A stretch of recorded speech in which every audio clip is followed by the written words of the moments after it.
team, this is Daniel Kennedy from Steadfast Construction and Design. Today we are here, I believe at week 27, although you'll have to, I'll put it in the description, I think we're somewhere around there.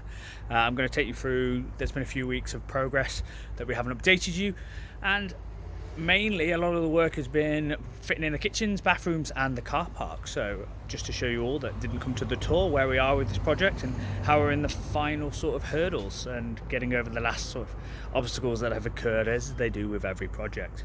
So here we have our car park. It still needs to get tarmacked. I'm saving it till the end. So it looks like a much cleaner site now. We've got lots of hardcore, we've got the drains there that still need to get added. You can see some of the columns that have been erected. There's going to be fence panels in between these columns to give a bit more privacy for the cars. So,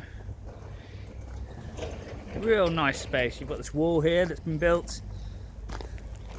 It's going to be the pathway. The pathway is going to come from the front all the way around to the side. And then you've got the one private entrance there and then the rear entrance. We're going to slab this off. It's going to be slab, so a nice white path. It's going to look the business. We've also got matching colours for the seat underneath the windows. That's all been redone, filled, painted. The drainage has all been done. So very little work to be done apart from the columns and the fence panels now. So we're really in the home straight. I'm going to see if I can open this fence so I can show you the incoming water supply. A very unusual situation here, folks, because they've asked us to fit a 22 mil meter. So this is what a 63 incoming supply looks like. Look at the bloody state of that stop tap. It's absolutely huge. You can sort of see it there. It's an absolute behemoth. Look at it. 63, but then we've got an incoming meter of 22. Apparently it's not going to affect the water supply, so I'm at a loss, but really nice brickwork here. Right, let's go around the back. We're around the back of the property now, where the bin store is going to be. You've seen all that before. So this wall goes a hell of a lot deeper than we originally thought. So we're not going to be underpinning it anymore, we're just going to be strengthening it. So we put rebar in the grooves, repointed it, put cement in there, then built this new wall on a foundation, then put rebar from this wall into the crumbling wall behind, and hopefully we'll get a few years of that, and then we're going to put cement, a cement sort of like topping on this, just to really link it in where all the mortar's brittle, and hopefully we get a good few years of the wall, because it is basically falling down. Right, we're going to go in. Sparks have been in today to do top level and the second floor.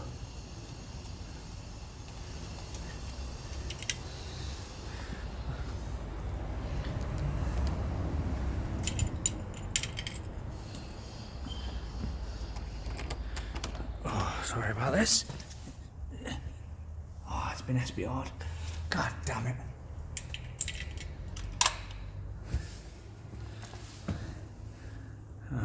Is it sticky? No, that's fine. So the floor has been SBR'd, ready to be screeded.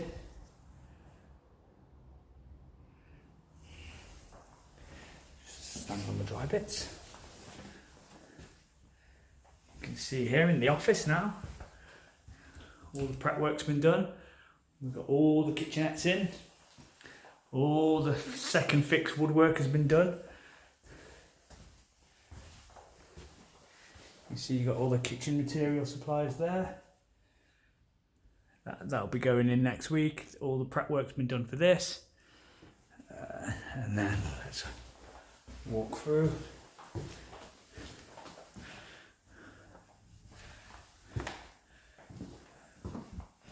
We got this kitchen's in. I haven't actually seen this. That's a lovely big kitchen there. Looks the business. I'm really glad that it's protected. just really get a feel for how big these rooms are now. Just need painting and decorating. Obviously been sanded and filled.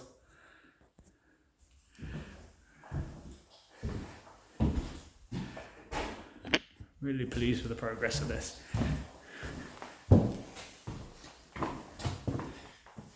Let's see this.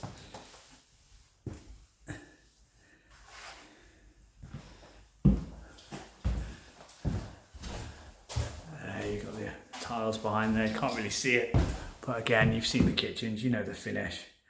And the reason why these have all been protected is because we've had to core drill into some of the chimney breasts.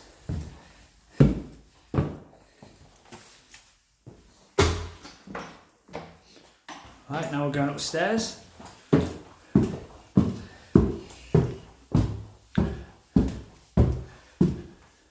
All those marks on the walls are where it's been filled and sanded. Coming into the communal kitchen, of which 3 ensuite rooms will be sharing. So we've seen this already. I can see this has been decorated now, which is good. Just needs to get cleaned. This is where the washing machine and the dryer is going to go. So that's why we've got the water there, which is good. On for brush steel as normal, because chrome gets it dirty. We've got the Cat 6 cable there and the plug, which is going to be where one of our boosters is going to be. Done lots of filling and prepping here, so the hallway is done. Again, you've got the look at that damage to that wall. That's all going to need to get redone. And then here you've got the custom bed.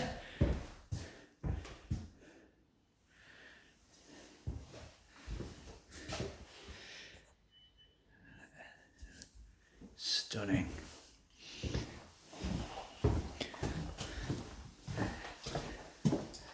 We'll just take you upstairs because this is where it should be finished.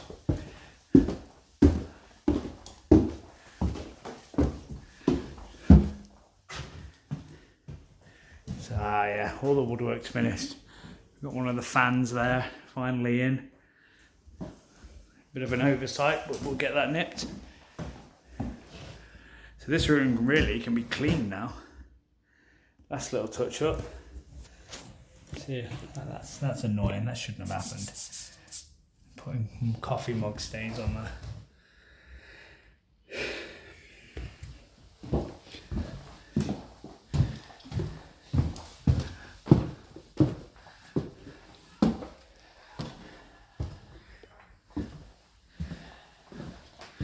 Yeah, so it's just paint really, guys. Paint and radiators.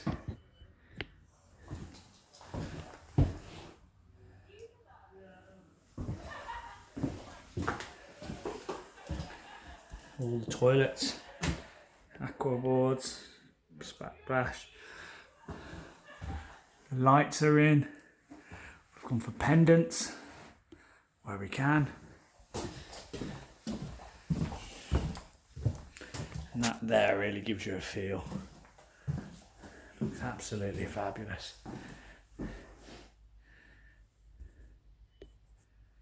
Perfect. Doors have not yet been done.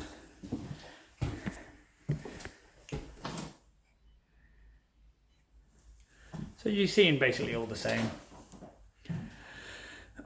So as moms, ladies and gents, that's the end of this little walk around of the development update. The reason why, again, I'm not really over engineering anything or making it really, really bespoke and high end is because I favour functionality over the look.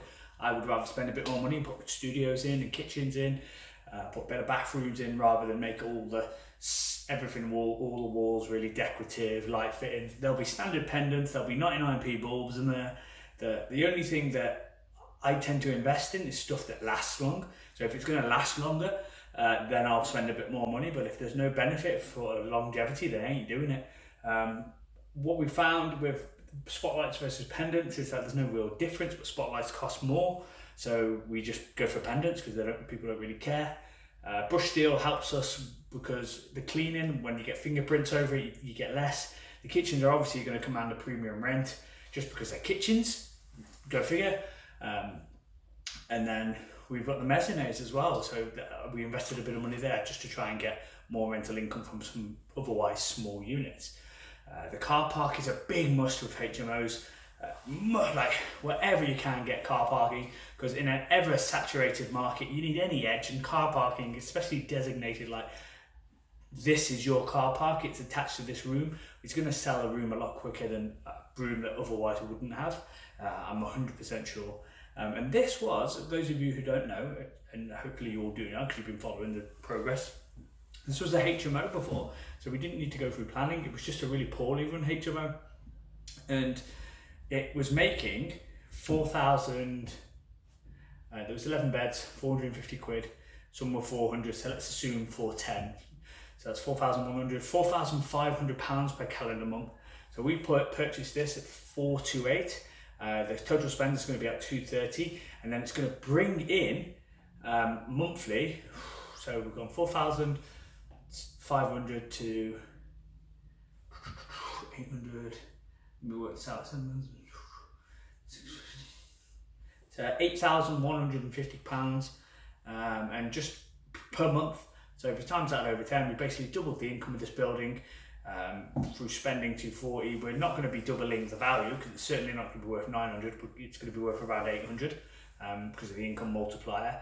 And it's for 200,000 to double the value. We're creating basically 360,000 pounds worth of equity on a 230,000 pound spend.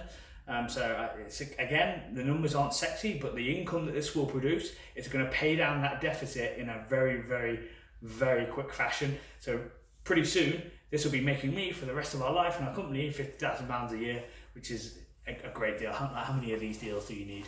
Not many to live a pretty good life. And that's why I think functionality, longevity, build it to hold, build for all time, not just your time, is an ethos that you should follow. And I think these over-designed HMOs are going to bite these investors in the arse because the little tears, the little knocks, the little nooks and crannies are going to be difficult because you're going to need like 10 different paints, 10 different wallpapers. If a ball breaks, the maintenance and the repairs are more expensive. Where functionality will get you the same rents as these over-designed HMOs. Personally, I believe if you've got self-contained rooms, that's a really, really big plus because people with the self-isolation are going to be able to work from home as well as have some space, have some great amenity space. So I think it's the way the HMOs market is going, and we're going to design all our HMOs in this fashion where they can be as self-contained as possible so the tenants get what they want. It's what we're targeting, and to mitigate the planning risk, because we've been bit in the arse on the other one, we are now buying HMOs, tired HMOs that require work, because we're happy to let a bit of money stay in the deal as we let the rental pay down what we keep in the deal, but then over the long term it's going to be really fruitful. So this is whatever week it is. I'll write it in the title. Hope you enjoyed the tour. At some point I probably will invest in more professional equipment and maybe get someone around to do the recording, because I know it's in a very rudimentary fashion, but it ain't going to be anytime soon because the priority is to make sure that we pay the investors back. Right, thank you.